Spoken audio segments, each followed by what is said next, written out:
Boa noite. Estamos mais uma vez reunidos aqui para o nosso bate-papo das sextas-feiras.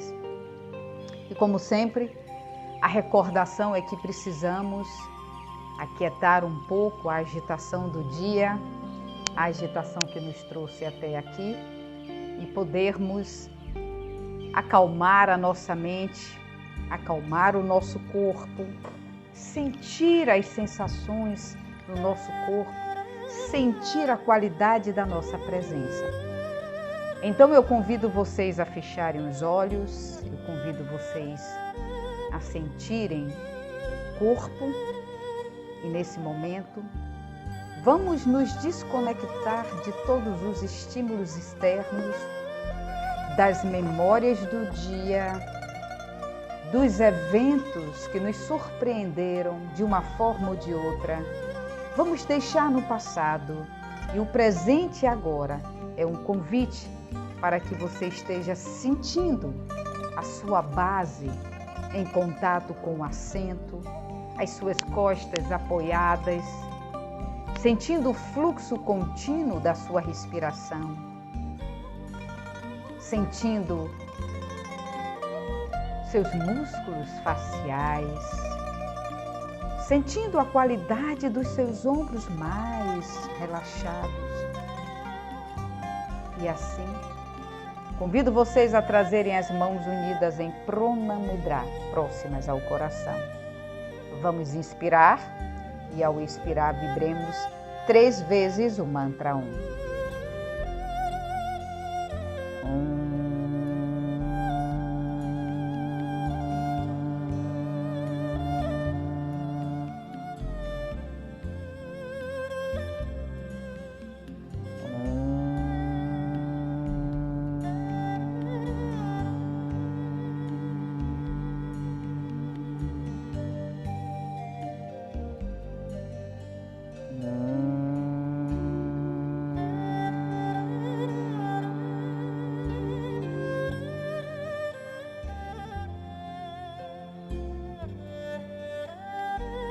E então podemos abrir os nossos olhos devagarzinho, vamos nos situando nesse ambiente onde estamos. Vamos sentindo a nossa presença, vamos sentindo a nossa capacidade de permanecer aqui, atentos ao que está ocorrendo. E eu trago o tema dessa noite, que é felicidade e infelicidade relativas. E é um tema que nos faz pensar muito, né? Por que algumas pessoas parecem ser tão felizes e por que algumas pessoas que têm tudo o que supostamente nos faria feliz, essas pessoas não estão felizes. Nos faz questionar a raiz da felicidade e da infelicidade. E aí, para a gente entender um pouquinho, eu trouxe o conceito do que, primeiro, o que é relativo. O que significa algo relativo? Relativo é compatível, consonante, proporcional. Isso é o relativo. E o que é o oposto do relativo? Sim, porque eu estou falando que o tema é felicidade e infelicidade relativas, ou seja, consonantes, compatíveis. E o que é o oposto do relativo? O que seria o oposto do relativo? O incondicional, o imperioso e, por que não dizer, o absoluto. É possível se experimentar a felicidade absoluta, a total felicidade estando encarnado? O Livro dos Espíritos diz que não, porque nós ainda somos muito limitados. E eu concordo plenamente. Nas tradições orientais, nos Vedas, os hindus dizem a mesma coisa. Como vamos experimentar algo absoluto quando ainda estamos no relativo? Quando encarnamos, nós viemos numa comunidade. Nós viemos numa família, nós viemos numa tribo, numa sociedade composta por regras, crenças, funcionamento. O que é que nos ensinam aqui quando a gente nasce? E quando a gente começa a desenvolver um pouco mais o sistema nervoso e começa a se relacionar com o outro? Nós temos que estudar, nós temos que aprender, nós temos que nos capacitar a trabalhar, nós temos que ganhar dinheiro, nós temos que comprar coisas, nós temos que construir muitas coisas relacionadas à nossa materialidade, à nossa identidade material. Eu ouvi uma vez uma entrevista com Deepak Chopra, um médico hindu, um médico indiano, mas não só médico, ele também é guru, porque ele é um homem de uma grande sabedoria, né? Escreveu muitos livros interessantes, como As 7 Leis Espirituais, que vale a pena vocês lerem, é pequenininho, é curtinho.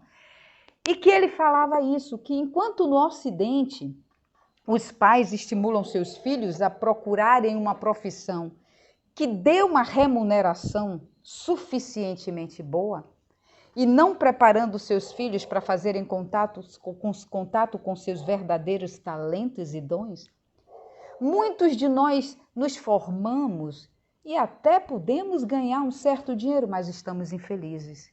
Porque não fomos preparados para fazermos contato com o nosso dom, com a nossa habilidade, com o talento que existe em nós. E todos nós temos, e alguns de nós, muitos talentos. Não, nós fomos treinados, nós fomos adestrados para seguir uma profissão rentável. De preferência, doutor, ou advogado ou médico. E isso faz com que muitas criaturas se percam no seu caminho dármico, no seu caminho de missão. E ele dizendo, eu fiz o contrário. Deepak Chopra dizendo, eu disse ao meu filho que ele não precisava se preocupar com dinheiro, que ele precisava descobrir os seus dons. O que ele poderia fazer pela vida inteira, mesmo que não cobrasse um centavo e que não recebesse por isso. Resultado, meu filho escolheu uma profissão a qual ama profundamente e é muito bem remunerado.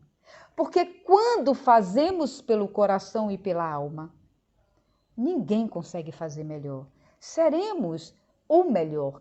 Não que queiramos ser o melhor ou melhor do que o outro. Nós queremos dar o melhor de nós. Isso é importante. Não estamos falando de competitividade. Eu vou ser o melhor médico, eu vou ser a melhor professora do que aquela. Não. Eu vou ser o melhor que me compete ser. E isso é importante. Porque escolhemos profissões que faremos a vida inteira e muitas vezes mal, de forma medíocre, de forma frustrante. Então, o que é felicidade relativa e infelicidade relativa? Será que nós temos competência emocional, competência espiritual, discernimento suficiente para entender isso? E aí, o que nós precisamos é, ao estar reencarnado, o indivíduo precisa fazer contato com esse lastro espiritual, precisa recobrar a memória de que não é um ser meramente material, de que é um ser espiritual, com larga experiência reencarnatória, com um acervo de memórias e experiência que vai lhe dar esse background de viver uma vida presente, vivendo, claro, no mundo material, mas não sendo absolutamente, unicamente material.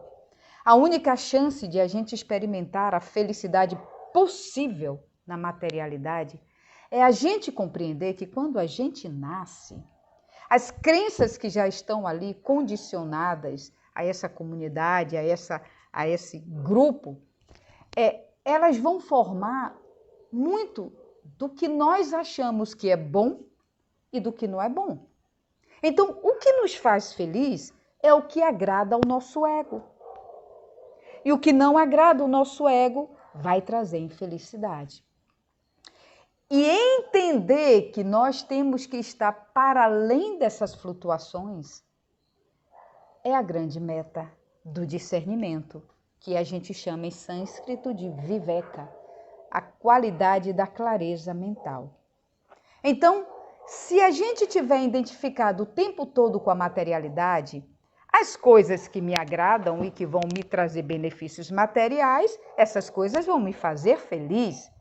Mas sabe, por quanto tempo? Então não é incomum. Eu vou dar um exemplo bem básico.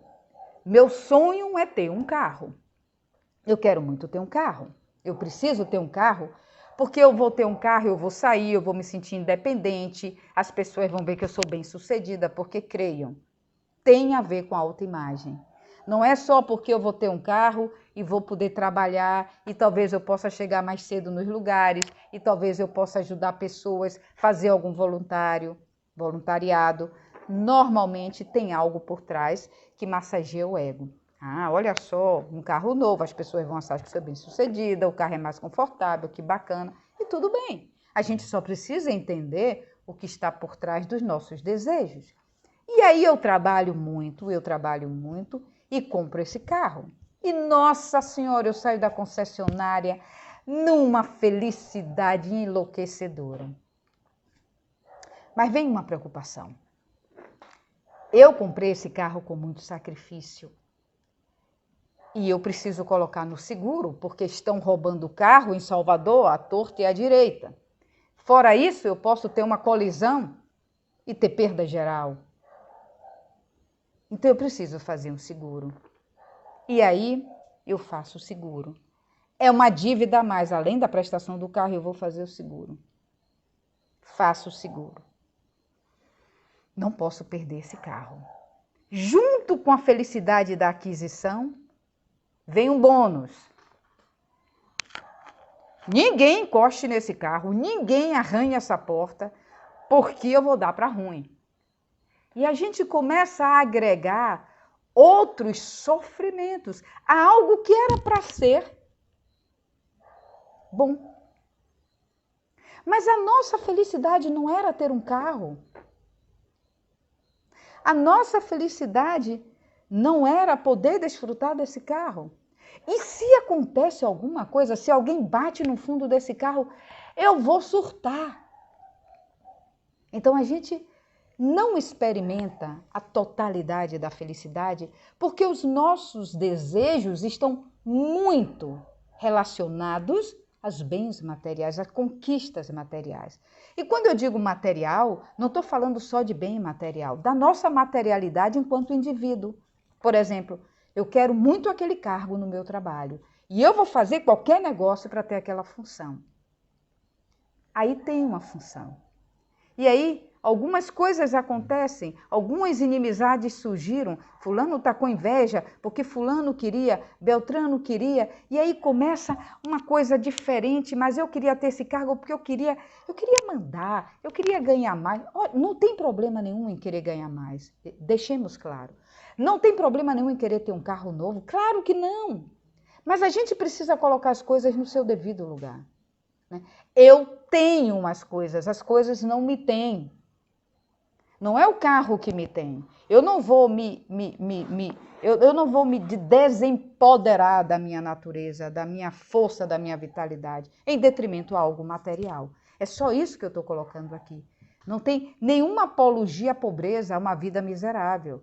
Mas tem uma apologia ao querer desgovernado, onde a gente não entende exatamente, mas sim, qual é a raiz desse meu desejo. E aí a gente vai sofrendo. Quando a gente sofre, a gente está fazendo contato com o oposto da felicidade, que é a infelicidade. Mas não era felicidade ter um cargo e um carro novo? Mas não era felicidade ver isso acontecer? Eu não sonhei com isso. E por que agora eu estou tão infeliz? Porque eu estou sob ameaça de perder isso. Eu queria tanto aquela relação, eu sonhei em construir uma família com fulano. E quando eu estou na relação, não era bem isso. Não era bem isso, porque agora eu estou com ciúme de que qualquer pessoa leve fulano de mim. E é uma tortura. Então, a gente precisa entender, primeiro, o sentido de felicidade. Na tradição hindu, a felicidade é relativa quando a gente relaciona ela à materialidade, seja a materialidade material, das coisas que norteiam o mundo material, seja a materialidade com relação ao nosso próprio ego, à nossa construção de persona, aos nossos desejos pessoais.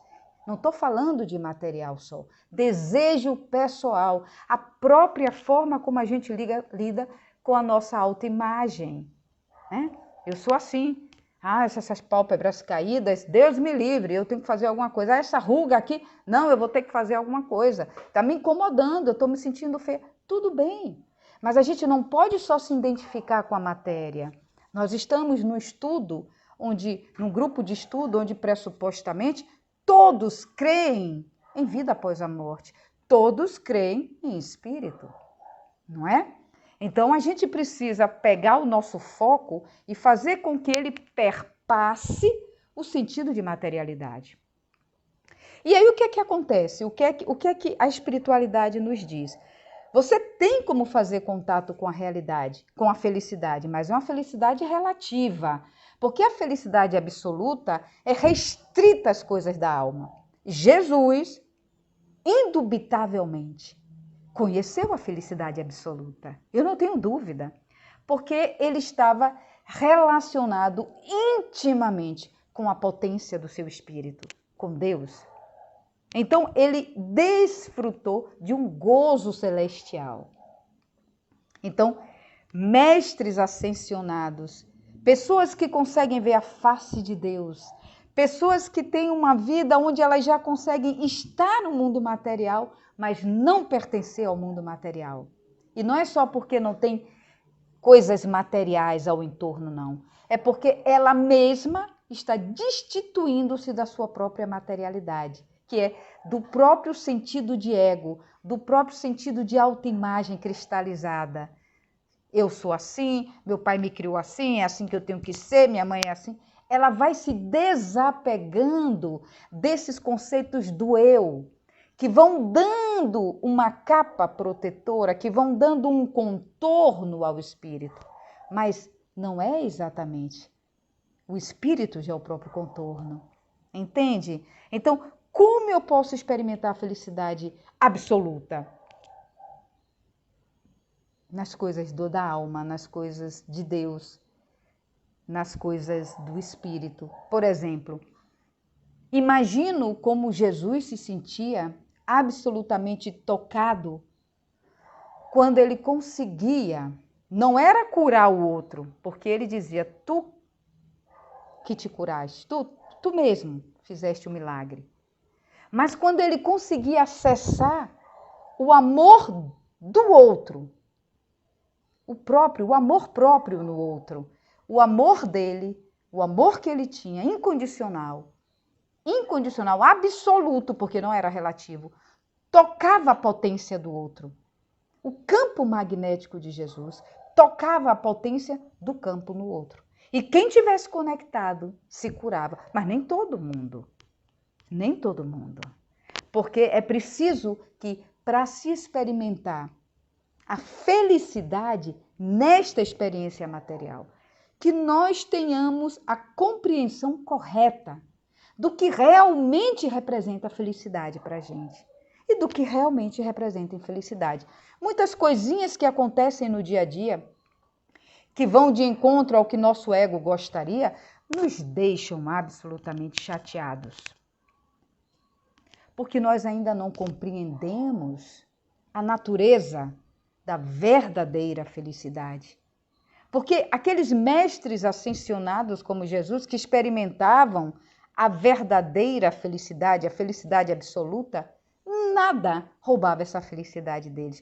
Porque não são eventos esporádicos que vão acontecendo ao longo do dia, que vai fazer com que esses mestres, oscilem. Eles têm uma estabilidade espiritual, um conhecimento cósmico.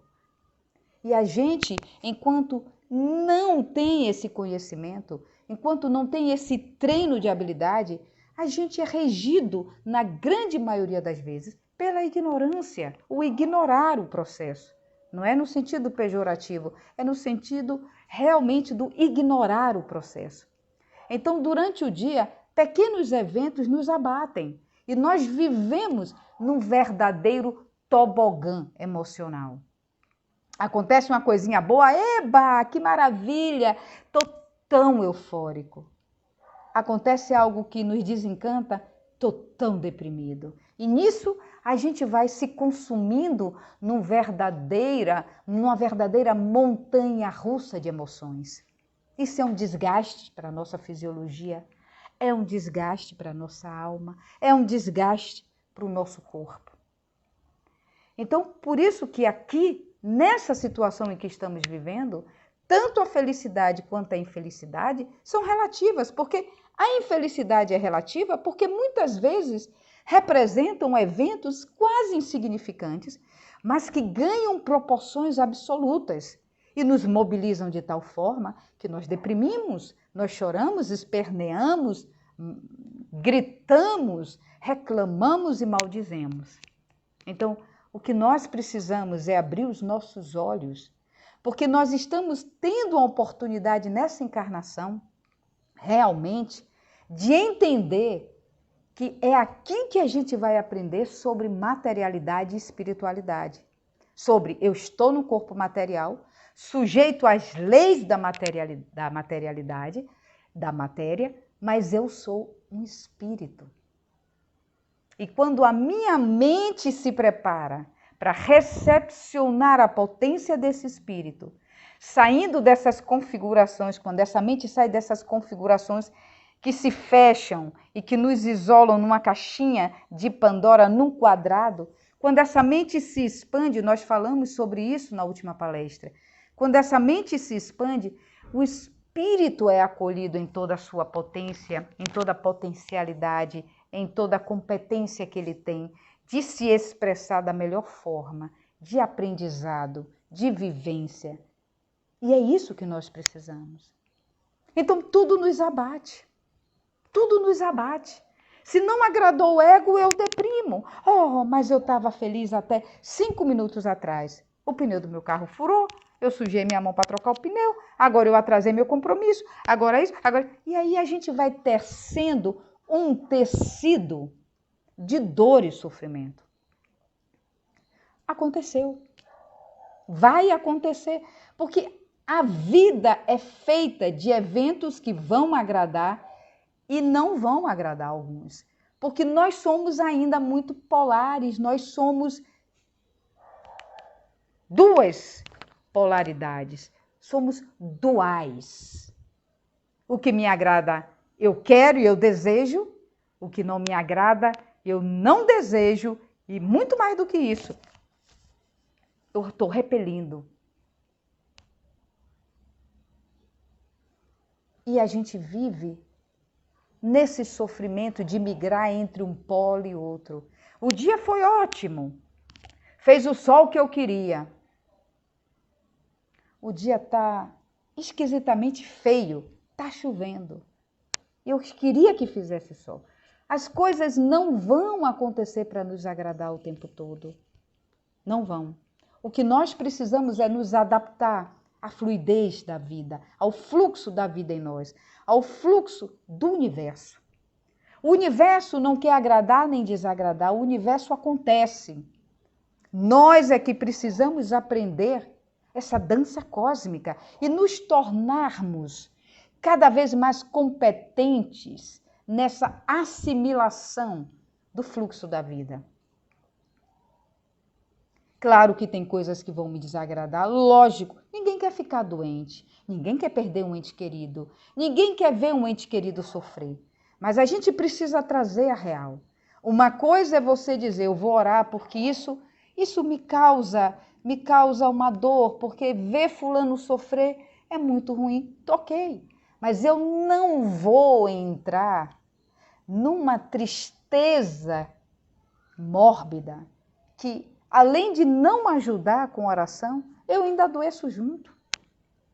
É isso que a gente precisa entender. Algumas coisas vão nos fazer sentir alegria, felicidade, mas a gente precisa entender a natureza dessas coisas, porque tanto uma quanto outra vai passar.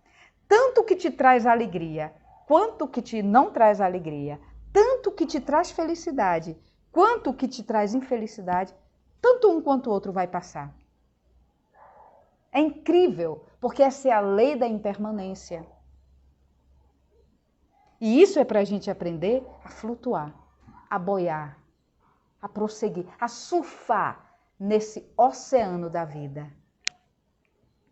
Se apegar à tristeza é uma bobagem. Ela tem que passar. Se apegar à alegria como sendo aquele seu projeto, o seu desejo de vida é uma bobagem, ela também vai passar. Você pode estar vivo, estar pulsante nessas duas situações. Claro, claro. E vibrar, você não vai ter uma vida morna, mas você não sofra o apego de estar nas polaridades. Não sofra o apego de achar que tem que segurar aquele momento para sempre, porque você não vai conseguir. E nem segurar aquele momento triste para sempre, porque ele vai passar também. E a gente se reorganiza, se realinha e se reorienta, porque o fluxo da vida é atividade. Atividade faz parte da vida. Então, nós podemos experimentar nessa encarnação, sim, uma felicidade relativa? Podemos. E podemos experimentar muito essa felicidade, quando estamos conscientes de que essas coisas nos trazem alegria, nos trazem felicidade, esses acontecimentos nos trazem vitalidade. Mas acontecimentos que também não vão nos agradar fazem parte do roteiro. E tudo bem. E tudo bem. Então é importante que a gente esteja consciente,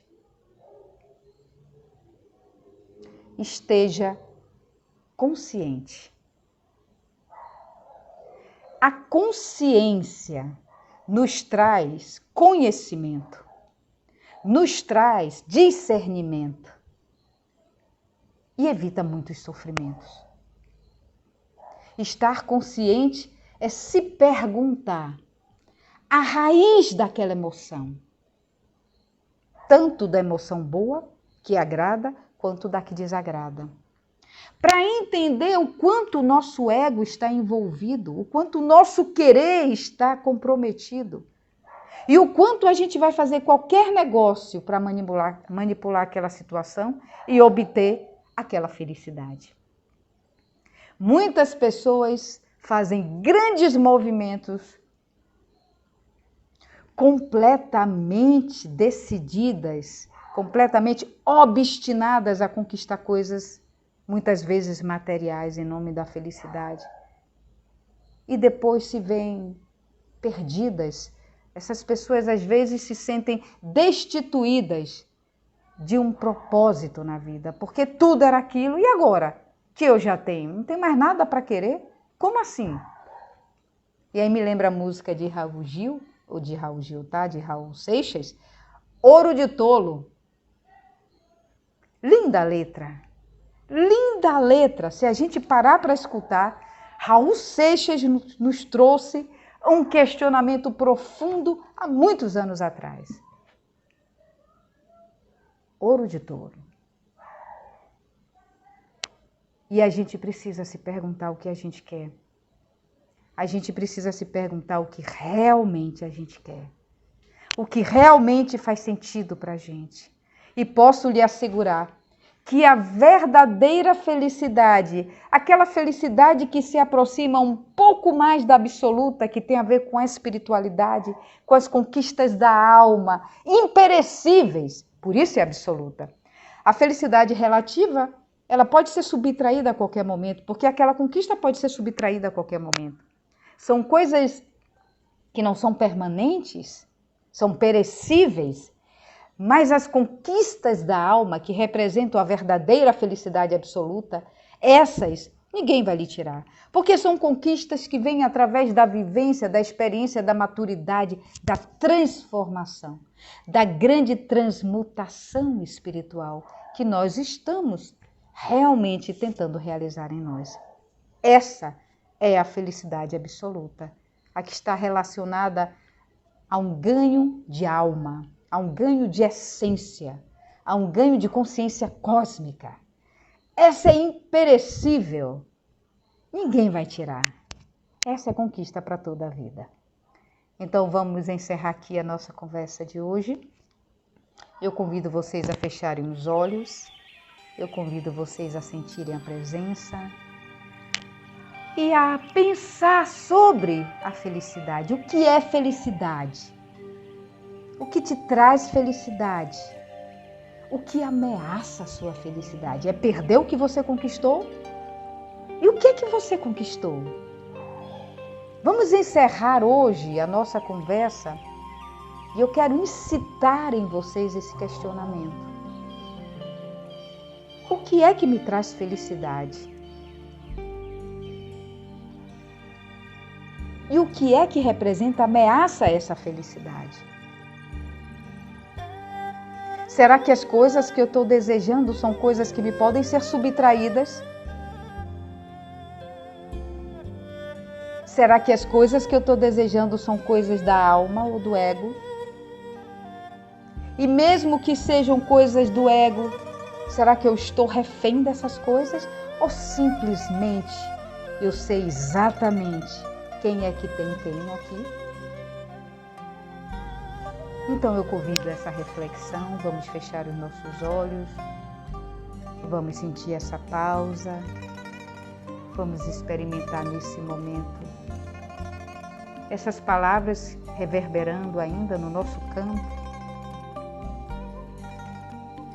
e vamos sentir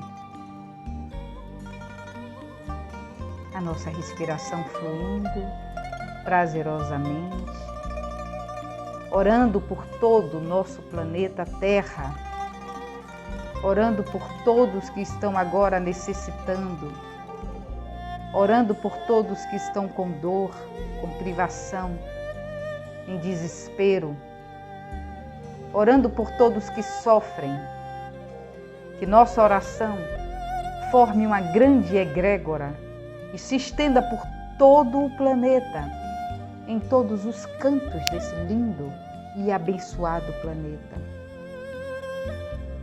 E que todos os seres sencientes possam alcançar a misericórdia de Deus, possam alcançar a paz, possam alcançar o discernimento espiritual.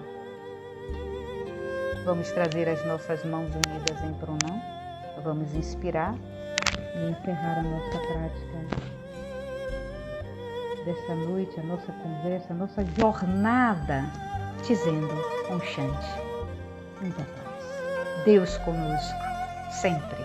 Até a próxima. Namastê.